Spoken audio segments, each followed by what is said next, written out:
He was doing altar boy service and he was loving it. He talked about wanting to be a priest himself.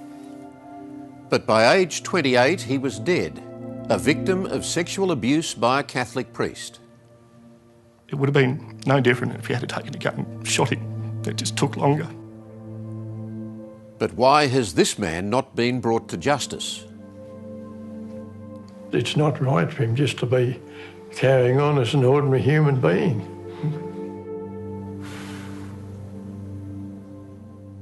The priest, the altar boy and the cover-up, one scandal amongst many. Welcome to Four Corners. Sadly, in the past 20 years or so, there have been too many such scandals involving Catholic clergy and innocent, vulnerable victims in various parts of the world. America, Ireland and Australia in particular. So you might assume the story we're about to tell is just another one to add to the list. But believe me, this one is a shocker. It focuses mainly on the sexual abuse of children in Victoria and New South Wales in the 70s and 80s, and on the failure of the Church at very senior levels right up to the present day to deal adequately with allegations of serious and predatory crimes, including the apparent failure to alert police. In this context, it's worth noting that just over a week ago in America, a Catholic Monsignor was convicted for covering up child sexual abuse within the Church and now faces up to 7 years jail. There are two aspects to consider with child abuse: the immediate impact on the victim and incalculable long-term cost. And evidence is growing not only of lives damaged, but in a staggering number of cases of suicides that have been linked back to childhood abuse. The Catholic Church says its response to cases of child sexual abuse should be compassionate, that abusers should be brought to justice, and that concealing the truth is unjust to victims. Tonight's story from Jeff Thompson suggests otherwise.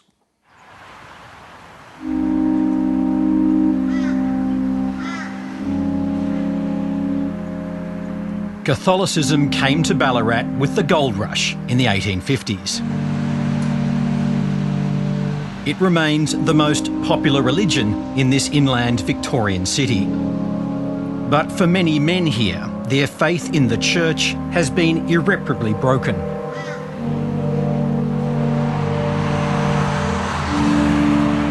On a recent cold and wet winter's night in Ballarat, an unusual school reunion was held.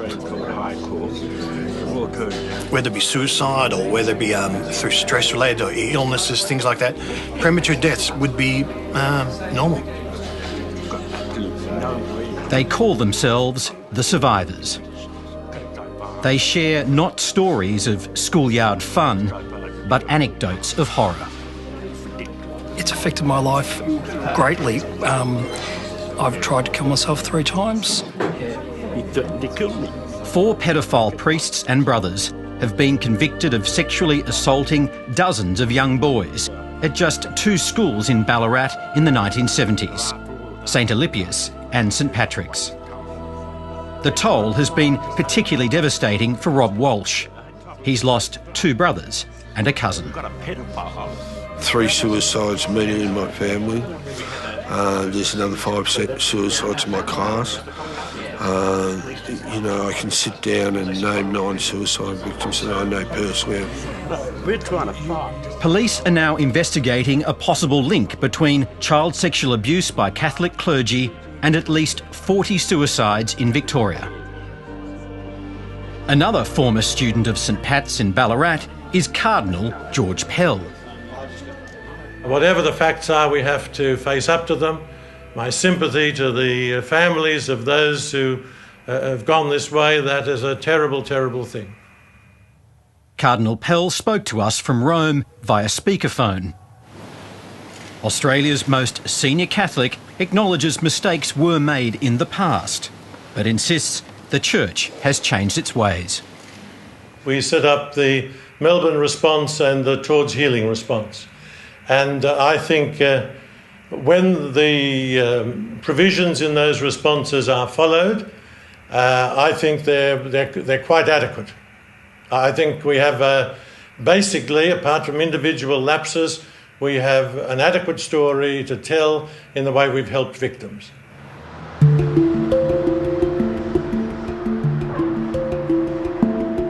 Four Corners has spoken to many people who have gone through the church's processes and say the experience was anything but adequate. 16 years after Towards Healing and the Melbourne Response were introduced, there's a groundswell of anger over the church's handling of sex abuse. Victims are dying before their time, and some pedophile priests are escaping conviction because the church covers up their crimes.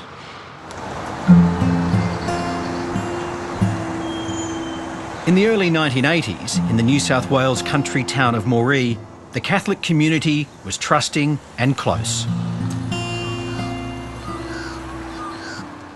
Very tight-knit, everyone knew everyone, helped everyone. Well, my grandparents were always good Catholics, went to church Saturday and Sunday, went to all the rosaries, and they used to take us as kids, and so we were in a very Catholic upbringing family. This photo was taken when Mark Borton was just 11. It shows Moree's altar boys with the then Bishop of Armidale and the two parish priests, one who for legal reasons we'll call Father F. What it disguises is a shocking secret, kept by some for 30 years. I think he asked if I'd like to stay at the presbytery. I thought, oh, well, there'd be no harm, that saves. He went and asked Mum and Dad, and Mum sort of said, oh, well, you think you're in good hands, so stayed there. One of Mark Borton's childhood friends was another of the altar boys, Damien Jerd. You wouldn't think twice about not letting your son go with a priest. So I trusted them to do that. Mm-hmm. Claire Jerd is Damien's mother. He was doing altar boy service and he was loving it. He talked about wanting to be a priest himself. And Father wanted to take him to Narrabri to do altar boy service because one of the priests was going away. So he took him. Being an altar boy, you know, he'd get up and early in the morning and, you know, get ready and go off to church and that. And then he gradually got, you know, that he wouldn't. We had terrible trouble getting him to go to church with us, and his behaviour gradually, you know, went from being a perfect child to a real villain. He was before the abuse. He was just an average annoying little brother. From the day Damien Jerd went away to Narrabri with Father F, he became increasingly estranged from his family, eventually running away from home. It was 4 years before the Jerds learnt what went wrong. Damien claimed he was sexually abused by Father F. Disbelief, I couldn't believe what had happened, but there was a lot of relief to have answers to his behaviour, to know something had happened to him. On the drive to Narrabri in 1983, Damien said Father F reached across and fondled his genitals and asked him to open his pants. The fondling continued until they arrived at the presbytery next to St Francis Xavier Church in Narrabri. Inside, Damien alleged that Father F took him to an upstairs room and sodomised him 3 times. Damien said, I want to watch Butch Cassidy and the Sundance Kid. And so he let him go after he had been abusing him for some time. And he didn't tell me much more after that. In 1987, when Damien's father found out, he went looking for other victims to support his son. He confronted former altar boy Mark Borton. Max came into the diesel service and ranting and raving and yelling out for me, and I was in the pump room. He'd left school, he was an apprentice mechanic, and I went to where he was employed, like. Max has come in and asked, oh, did so-and-so touch you and this and that, and I've just denied it and gone, no. He sort of was very evasive. He didn't want to get involved in it at all. Yeah, he just said he didn't know anything, So that I came to a dead end there. Mm. I'm afraid to say that I lied to him because I was scared. I didn't know what to do, but I just kept a big secret from him. Police arrested Father F in August 1987 for the abuse of Damien Jurd. The priest's identity was suppressed. He was charged with 5 counts of indecent assault and 6 of sexual intercourse without consent. It went to a committal hearing in 1988.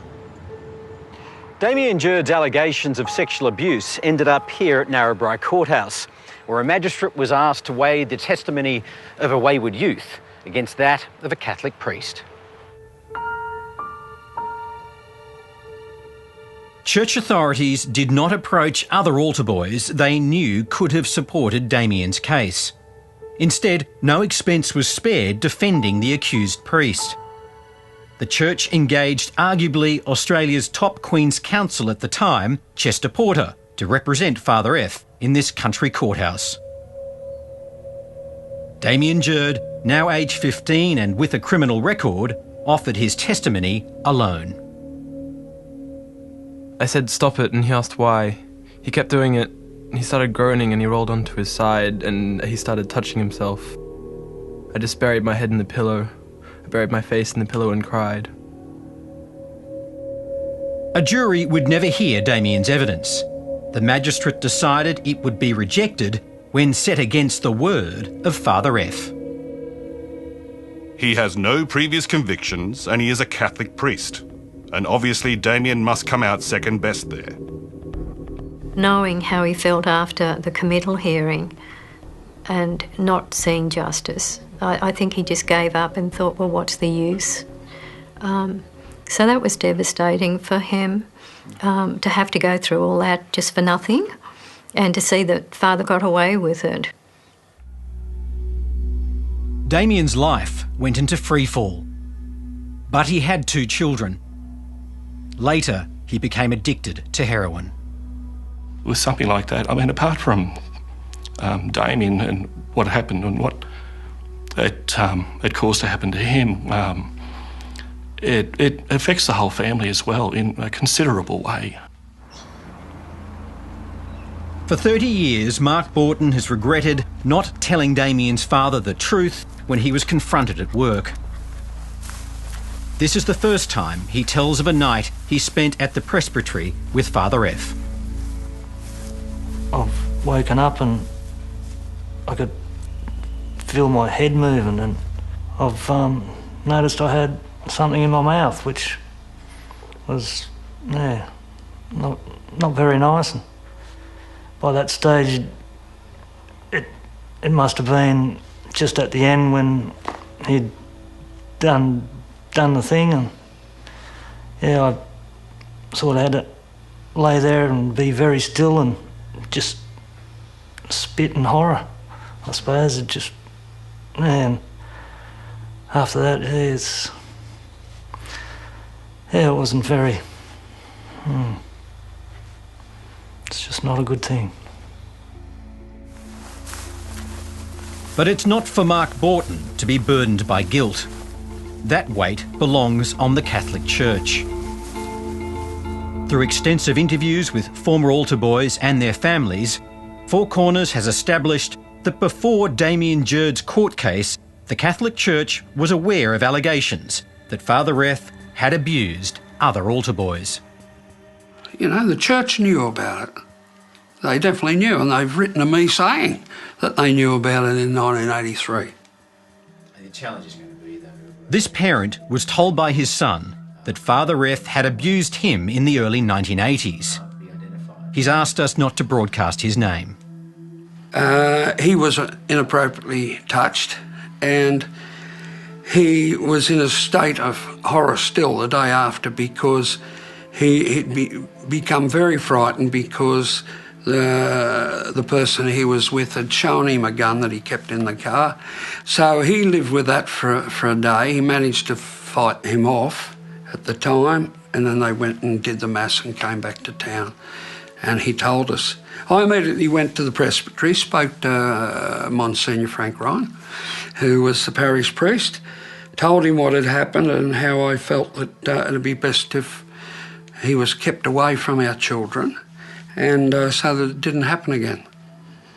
I was going through all my papers and I knew I had... That was in 1983, and there are letters confirming the church was told of the alleged abuse. What really jumped out to me about this letter was that it made references to the circumstances known to us in 1983. And what's that referring to? That was referring to the inappropriate touching of my boy and one of his friends. And so they were fully aware of it at that time. Despite that knowledge, the church's support for Father F continued.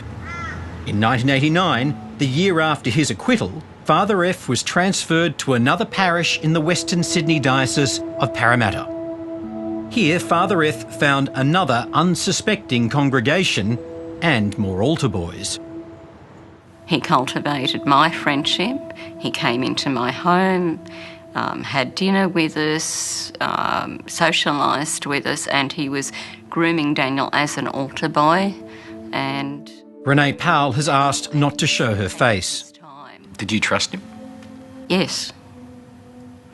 I have grown up in Catholic surroundings. I went to Catholic schools, trained in a Catholic hospital, went to a Catholic university. I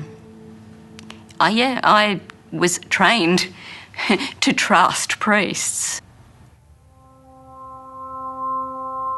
Renee's son Daniel had a brutal start in life. He was just 10 years old in 1989 when he came home to find his alcoholic father hanging from a tree. By age 11, he was one of a group of boys abused on canoeing trips by a lay teacher at Parramatta Marist High School.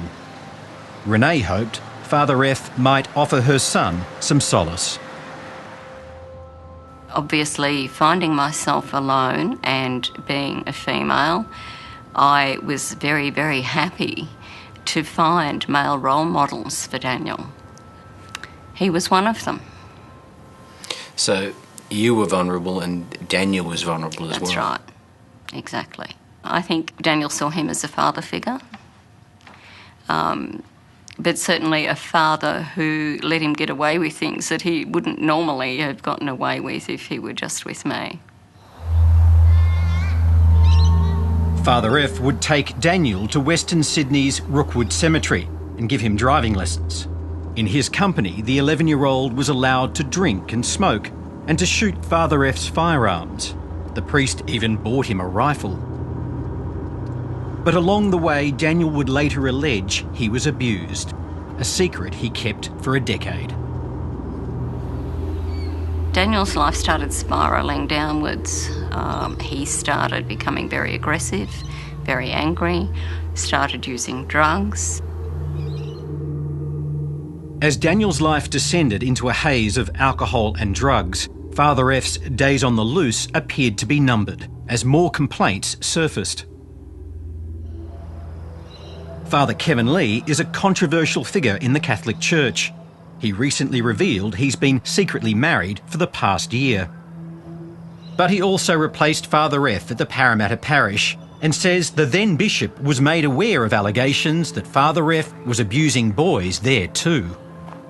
Sister Kathleen was the parish nun who found Father in the sacristy with one boy on his own. If she walked in and felt it looked inappropriate what she saw, and she said, "What's going on?" And he said, "Oh, we're just having altar boy training." And she said, "I don't think now's the time to be doing it. Back to school, young fellow." Kevin Lee says that incident was reported to superiors. A church investigation was finally ordered. On the 3rd of September 1992, Father F was called to a meeting at St Mary's Cathedral in Sydney. What happened at the meeting is crucial to understanding the major flaws in the way the Catholic Church deals in-house with allegations of sexual abuse. The meeting with Father F was presided over by 3 senior Catholic priests: Father Brian Lucas, Father Wayne Peters and Father John Usher. The file note of that meeting shows that, does not show that he made any admission, and that is the recollection of the 3 priests who were actually at that. They were dissatisfied with his credibility. They thought he represented some sort of danger for the future, and although he'd made no admissions to them, they suggested to the bishop who followed it that he be stood down. As a result of this investigation, the church banned Father F from conducting Mass. In other words, he couldn't say Mass, he couldn't hear confessions, he couldn't give counselling, he was forbidden from any public activity, even, for example, a home Mass. He was forbidden from all those activities, I gather, from 1992. But Kevin Lee claims that the senior priest at the Parramatta Parish told him in 1994 that Father F continued to be paid to perform Mass in private homes. He said, well, the poor fella's now without a parish. I'm giving him money so that he can celebrate the Mass stipends. I said, where's he celebrating Mass? He said, well, he's living in the home of one of our parishioners with young boys and in that family. By the late 1990s, Daniel Powell was back in contact with Father F. Hello. Now 19, he had started ringing the priest demanding money as compensation for the abuse of him as a child.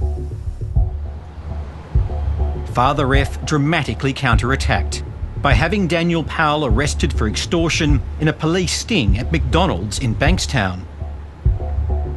Because Father F was the victim of an alleged extortion, he successfully had his name suppressed again.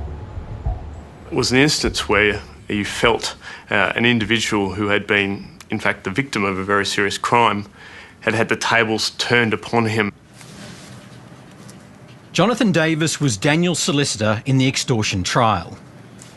He remembers clearly the day in 2004 when Daniel's statement to police was read out in Parramatta District Court. After performing oral sex on me, he would lie on top of me, kissing me and holding me, as he did many other times. Daniel was very visibly upset, as you would expect. For the seemingly small amount of time that I would have to just imagine I was elsewhere, I received rewards that no other could offer me. You were almost there in your mind, reliving with him the experiences that he was forced to suffer and endure. It was a very draining session in court. But it was a damning admission by Father F that brought the court to a standstill and saw Daniel Powell walk away a free man. Under cross-examination, Father F was asked about the meeting he had with the 3 priests on the 3rd of September 1992. I suggest to you that at that meeting you made certain admissions to those priests, that you had had oral sex with young boys. Yes.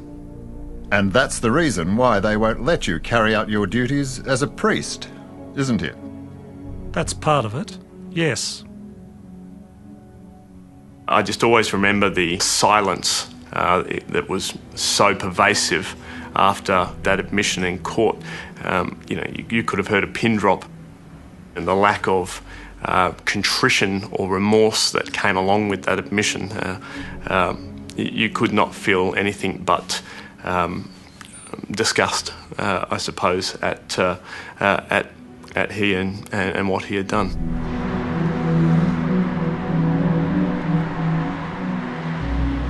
So let's be perfectly clear. Under oath, in this court of law, Father F admitted to having oral sex with young boys. What's more, he confirmed that he made that admission during that 1992 meeting with 3 senior priests, including Father Brian Lucas, who is the current General Secretary of the Australian Catholic Bishops' Conference. Now, somewhat strangely, Australia's most senior Catholic, speaking on behalf of Brian Lucas, tells us he does not believe that admission was made. I certainly didn't know that. I'm surprised at that. I would take the word of 3 priests against that allegation. I think it's fair enough for Brian Lucas, as one of those 3 priests, to have me speak for him. I've reported what the file note says and what he said about what happened at that particular meeting.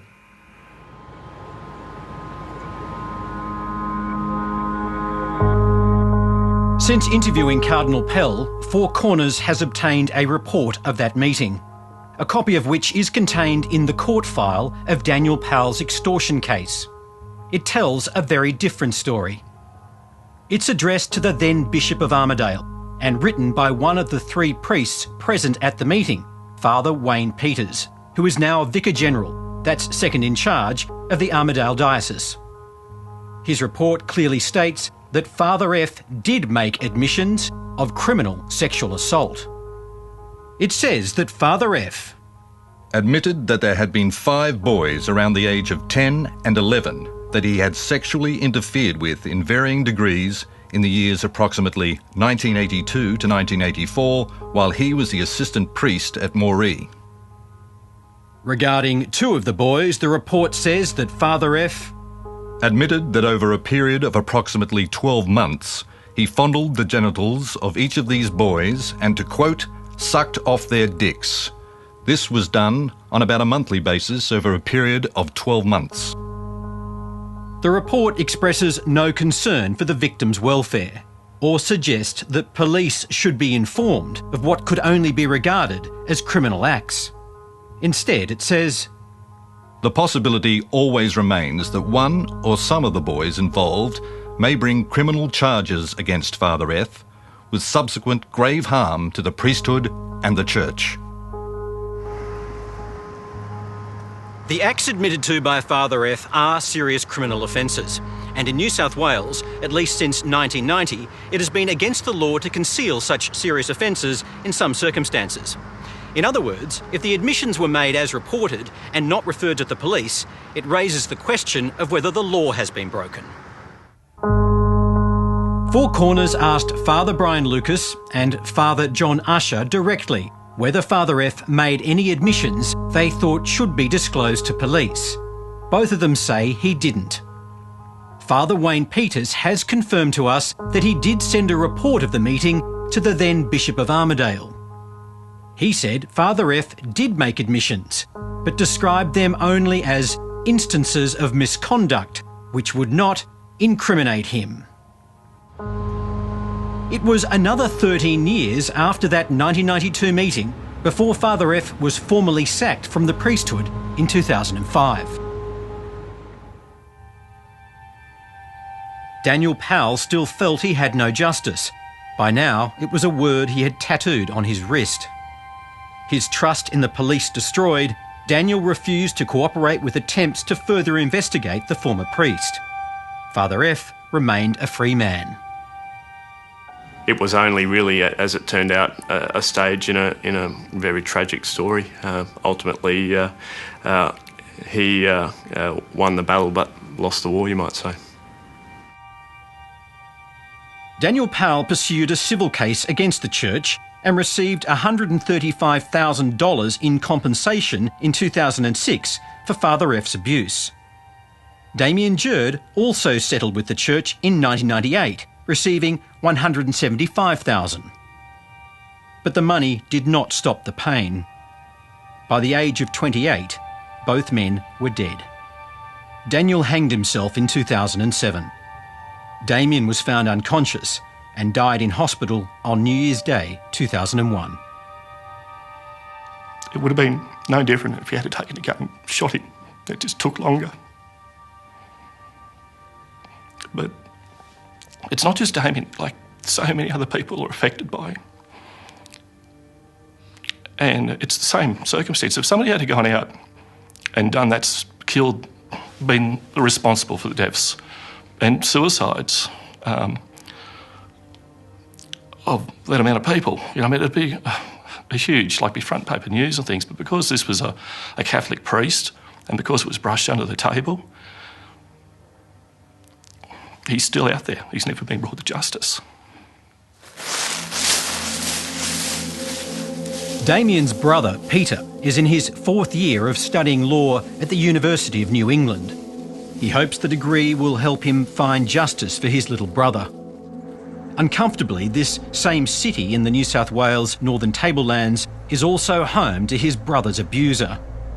He's no longer a priest, but Father F has forged a new identity as a prominent figure in the Armidale community. He's a regular contributor to local newspapers and employed to enter family homes, gathering information for a survey funded by the federal government.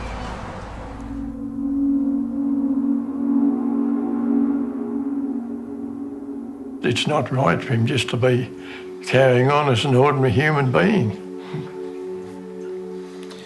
What would you like to see happen to him? Well, I'd like to see justice done. I'd like to see him made accountable for his actions. Would it make things easier for you now if that happened? It certainly would. It's affected so many people, and for it not to have been brought to justice is, like, it's staggering to me. I think about it almost every day, the damage it's affected my family, and then it's the other people's. So many people's lives are affected by this guy, and for nobody to have taken notice of what's happened, somebody's really not doing their job properly. Tragically, Father F could have been brought to justice back in 1992 if another of Father F's admissions had been referred to the police. Referring to Damien Jerd, Father F did admit that he fondled the boy's genitals during a car trip from Moree to Narrabri. That alone constituted a serious criminal offence in 1983, and in 1992 it should have been referred to police. The city of Rome is Catholicism's capital, home to the Vatican and the Holy See.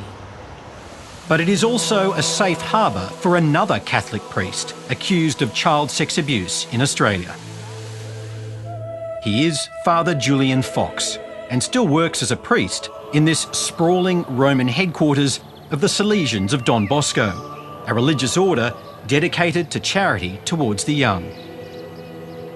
Is it your assessment that he's being protected by the Vatican? I won't comment. There are a lot of things we don't know.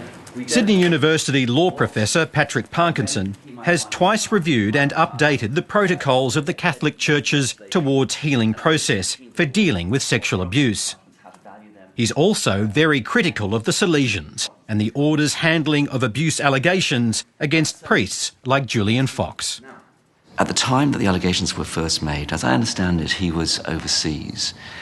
And in my view, given that there was an active police involvement at the time, he should have been ordered to return to Australia to submit to a police investigation and to face his accusers. If he hadn't been raped, hopefully he would never have gone on heroin, which caused his death. Margaret Quilligan's son, Luke, was a student of Rupert's Wood Salesian College in Sunbury, Victoria in the 1970s, when it was a boarding school. It's here he claimed he was raped by Father Fox, who would become a leader of the Salesians in Australia before moving to Rome. The first time he got sent to Father Fox, he went to his office and Father Fox told him to pull down his pants and his underpants and to bend over a desk. And he thought he was going to get the strap or the cane on his bare backside. But instead of that, he got a penis right up his backside. And after that, he knew that every time he went to Father Fox, that that's what was going to happen to him. But he never told us. Julian Fox has always denied raping young Luke Quilligan. But through its Towards Healing process, the church settled with Luke anyway in 2000. It gave him, a known heroin addict, $36,000. He went on a drug binge and eventually died of liver failure in 2005. He told me that he and his wife went off and had the most marvellous heroin holiday, and when the money ran out, so did she. Now, Fox to this day is in Rome. He won't come back because he knows he'd be picked up by the police. Why hasn't he been defrocked, at the very least? Julian Fox is not the only Salesian priest accused of sexual abuse at Rupert's Wood. I can't even recall now how many times it happened, but he wrecked me really, because it's sort of affected me all my life to some degree. Mike Scull says he was repeatedly abused by Father John Ayres while at the school. He raped you? Yes, yeah. Yeah. If it wasn't with his... Yeah, he raped me. A few times it pinned me to the bed. A lot of these guys wrecked. Mike Scull took his allegation to the church through its Towards Healing process. He says the church told him Father Ayres was in Samoa and could not be questioned by police. Is Ayres here? I was running late for my 5th mediation, and I rang and told them that I'm running late. And I said, well, look, if he's going to a meeting about Ayres, please stop him. And she said, oh, Father Ayres, well, do you want to talk to Ayres? I can see him in the garden here. I exploded. I questioned her for a moment because I couldn't believe it. And then I established, yes, he was there and he'd been there. So you were going to a Towards Healing meeting to talk about bringing Father Ayres back from Samoa, and he was in Australia with the Salesians the whole time? Yeah, all the time. Just lies, start to finish. Yeah, how can you deal with that? You just can't.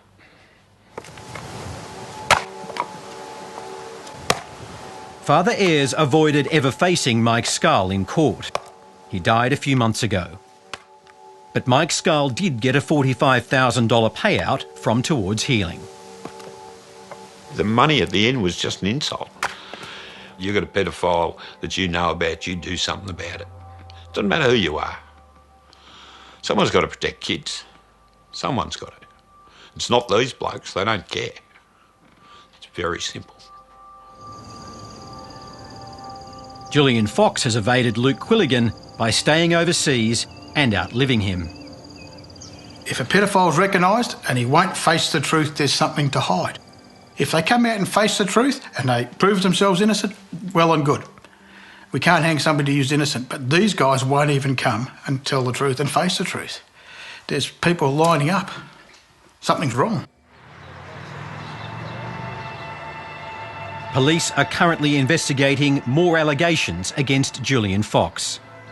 In an account remarkably similar to Luke Quilligan's, Brian Stevenson alleges he was also raped over Julian Fox's desk while a student at Rupert's Wood in 1980. Father Fox called me in, said to me, oh, you know the story, so dropped me Dax. Same old, like he used to drop Dax and belt with the pool cue, and next thing I know, his penis was in my arse. I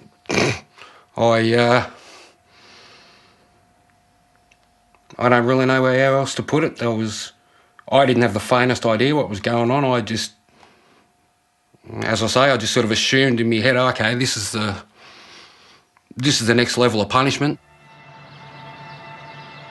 Julian Fox firmly denies this allegation. Imagine that an allegation was made against a diplomat of the Australian government in Fiji, in Thailand, wherever. My expectation is that that diplomat would be ordered to return to Australia. He would be suspended while that investigation took place. The police would be called in, and that he would not be allowed to return to his diplomatic duties unless and until he was cleared of those allegations. That is a reasonable expectation the Australian people would have of the Australian government. A confidential letter obtained by Four Corners suggests that the power of Rome has already overruled attempts by Australia's Salesian leaders to bring Father Fox home.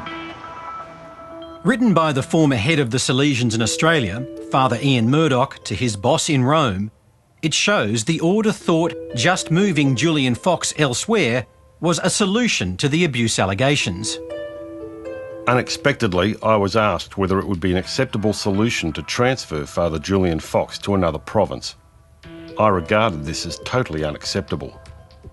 He goes on to say that the only thing that can ever dispel these allegations is to be prepared to face his accusers and maintain his innocence, as Archbishop, now Cardinal Pell, had done here in Australia.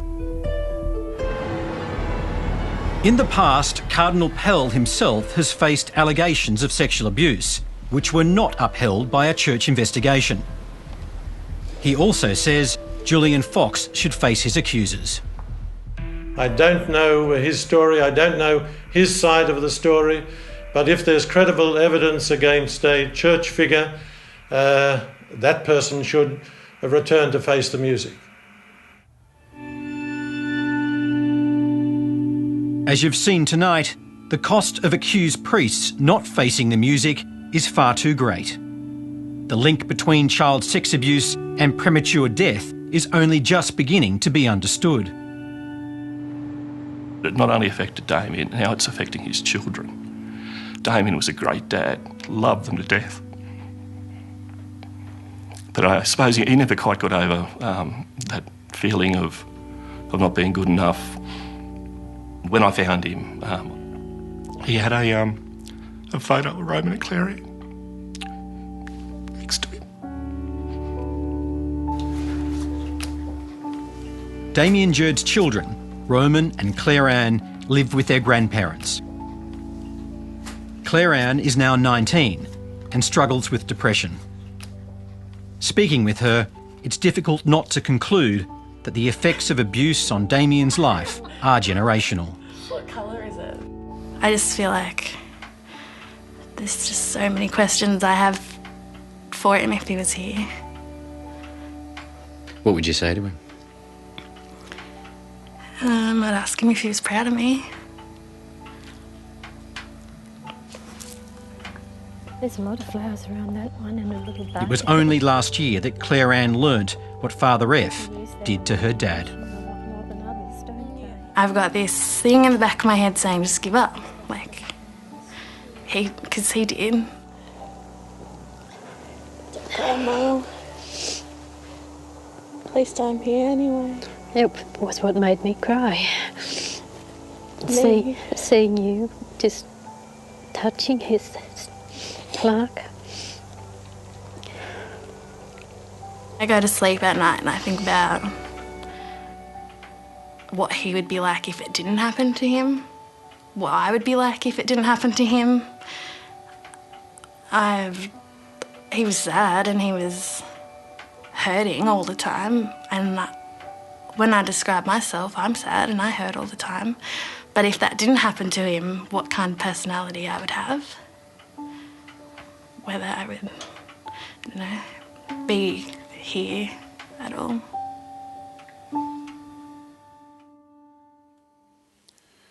How do you begin to count the cost, not just of the abuse, but of institutional cover-up and of justice denied? There have been many government inquiries at both state and federal level over the years, but a parliamentary inquiry in Victoria right now is looking specifically at how religious institutions, and NGOs for that matter, respond to cases of sexual abuse. Perhaps the inquiry should be national. Next week on Four Corners, an investigation into the work practices of Australia's pearling industry. Have lives been put at risk? Until then, good night.